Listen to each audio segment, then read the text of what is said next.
አቦ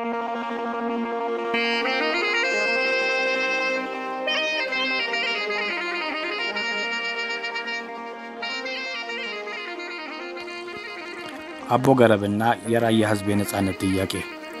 ሰላም እንደምን ሰንብታችኋል? ውድ የቮይስ ኦፍ ራያ ቤተሰቦች፣ በዛሬ ዝግጅታችን የራያ ህዝብ እንደ ማህበረሰብ ከሚገለጽባቸው በርካታ ማህበራዊና ባህላዊ ትውፊቶችና ስነ ስርዓቶች መካከል አንዱ ስለሆነው ስለ አቦ ገረብ ካነበብነው ቀንጭበን ልናካፍላችሁ ወደናል።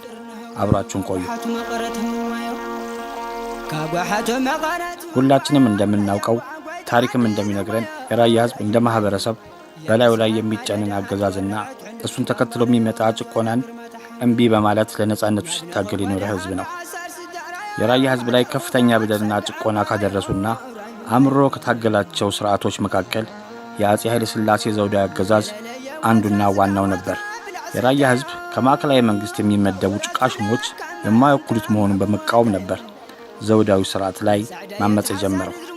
ራያዎች ከማዕከላዊ መንግስት የሚመደቡ አስተዳዳሪዎችን ወይም ጭቃሽሞችን ባለመቀበል ያመጹበት ምክንያት ደግሞ ራሳቸውን በራሳቸው በማስተዳደር ዲሞክራሲን በባህላዊ መንገድ ለረጅም ጊዜ እየተገበሩት የመጡ መሆናቸው ነው።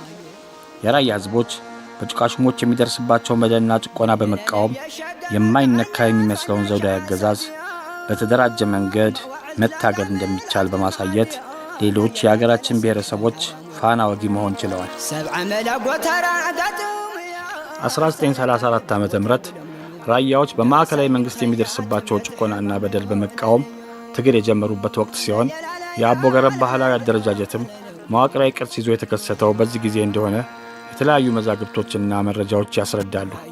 አቦ ገረብ በየአካባቢው በሚኖሩ አርሶ አደሮች ቀጥተኛ ተሳትፎ የሚመረጡ የአካባቢ አስተዳዳሪዎችን እና ሌሎች አባላትን የያዘ ባህላዊና ማህበራዊ አደረጃጀት ነው። በየአካባቢው የተመረጡ አቦ ገረብስ የራሳቸውን መሪ ማለትም ዋና አስተዳዳሪና ምክትል አስተዳዳሪ ግልጽና ዲሞክራሲያዊ በሆነ መንገድ ይመርጣሉ። በዚህ መንገድ የተደራጁት አቦ ገረብስ የራያን ህዝብ በማስተባበር የአፄ ኃይለ ሥላሴ ስርዓት መቋቋም ያልቻለውን አመጽ ማካሄድ ችለዋል።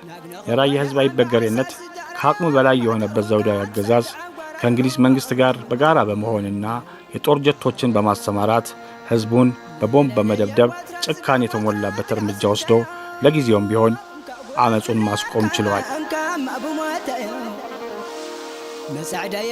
ከላይ ለመግለጽ እንደተሞከረው አቦ ገረብ ዲሞክራሲያዊ መርሆችን ተከትሎ የተዋቀረ ባህላዊ አደረጃጀት ሲሆን ሁለት ዋና ኃላፊነቶች ሰጥተውታል። እነርሱም አካባቢውን የማስተዳደርና ግጭቶችን የመፍታት ኃላፊነት ናቸው። ይሁንና አቦ ገረቦች ከነዚህ ዋና ዋና ኃላፊነቶች በተጨማሪ ተፈጥሯዊና አካባቢያዊ ሀብቶችን የማስተዳደር እንዲሁም በፍትሃዊነት የማከፋፈል ተግባራትን ያከናውናሉ። በራያ የሚከሰቱ አብዛኞቹ ግጭቶች መንስኤያቸው ከመሬትና ከሌሎች ተፈጥሯዊ ሀብቶች አጠቃቀም ጋር የተያያዙ እንደመሆናቸው መጠን አቦ ገረቦች ይህን ኃላፊነት በመወጣት ግጭቶች ከመከሰታቸው በፊት የመከላከል ባህል እንዲዳብር ማድረግ ችለዋል።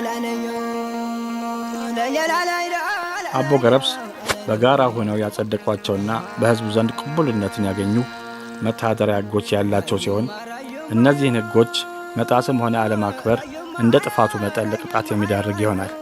ከአቦ ገረብስ ዋና ዋና ህጎች መካከል የተወሰኑትን ለመግለጽ ያህል፣ አንደኛ፣ ሁሉም ሰው የአፄውን ስርዓት ህጎች በመተው የአቦ ገረብ አዲስ ህጎችን መቀበል ይኖርበታል። ሁለተኛ፣ ግለሰቦች ችግር ሲገጥማቸው አቤቱታቸውን ለአቦ ገረብስ ብቻ ማቅረብ አለባቸው። ችግራቸውን ማዕከላዊ መንግስት ስለወከለው አስተዳደር ወይም ጭቃሹን ማቅረብ የለባቸውም።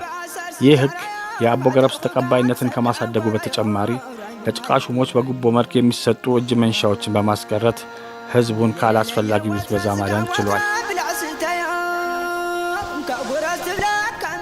ሶስተኛ፣ ጠንካራው ደካማውን፣ ሀብታም ድሃውን መበደልም ሆነ መጨቆን አይችልም ወይም የተከለከለ ነው። አራተኛ፣ በቀል በፍጹም የተከለከለ ነው። አምስተኛ፣ የአቦ ገረብ ዓላማዎችን አለመደገፍ በህግ የተከለከለ ሲሆን ከድጋፍ የሚታቀም ማንኛውም ግለሰብ ከማህበረሰቡ እንዲገለል ይደረጋል። ስድስተኛ፣ የራያ ህዝብ ያልታሰበ ጦርነት በሚገጥመው ጊዜ አቅሙ የሚችል ሁሉም የማህበረሰቡ አባል ከቤቱ ወጥቶ ጠላትን የመመከት ግዴታ ያለበት ሲሆን ይህን በማይፈጽሙ ወንዶች ላይ ቀሚስ ለብሰው ህዝብ በሚበዛበት ገበያ መሃል እንዲዘዋወሩ ይፈረድባቸዋል የሚሉና ሌሎችም ይገኙበታል።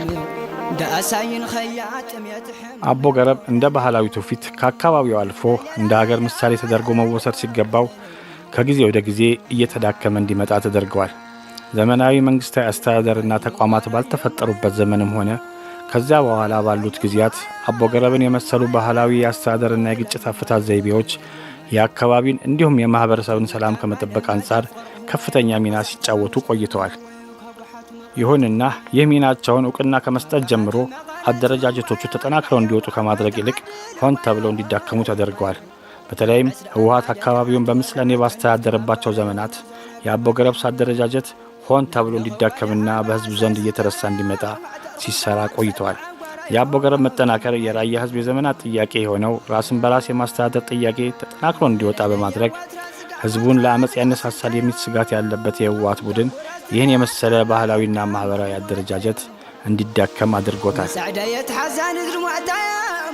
የራያ ህዝብ ከጥንት ጀምሮ ለነጻነቱ በተደራጀ መንገድ ሲታገል የኖረ ቢሆንም ዛሬም ድረስ ራስን በራስ የማስተዳደር መብቱ ሳይከበርለት መቆየቱ እንቆቅልሽ ሆኖ እናገኘዋለን። የራያ ህዝብ ራስን በራስ የማስተዳደር የዘመን ጥያቄ በአጭር ጊዜ መልስ ማግኘት እንዲችል አቦ ገረብን መልሶ የማደራጀትና የማጠናከር ሥራ ለነገ ሊባል አይገባውም። የራያ ህዝብ አባቶቹ እንዳደረጉት የራያ ራዩማ ስለልቦናቸው ጠንካራ ይሆንና የራያ ህዝብ ራስን በራስ የማስተዳደር ጥያቄ ከልብ የሚያንገበግባቸው በሳል ውሳኔ መስጠት የሚችሉ ግለሰቦችን በጥንቃቄ በመወከል አቦ ገረብን መልሶ ማጠናከር ይኖርበታል። ውድ የቮይስ ኦፍ ራያ ቤተሰቦች አቦ ገረብ ስንመልሰን በማጠናከር ለነጻነታችን ሁሉን አቀፍ ትግል የምናደርግበት ጊዜው አሁን ነው በማለት መልእክታችን እያስተላለፍን በቀጣይ ፕሮግራም እስከምንገናኝ መልካም ሳምንት ይሁንላችሁ። ቸር ሰንብቱ።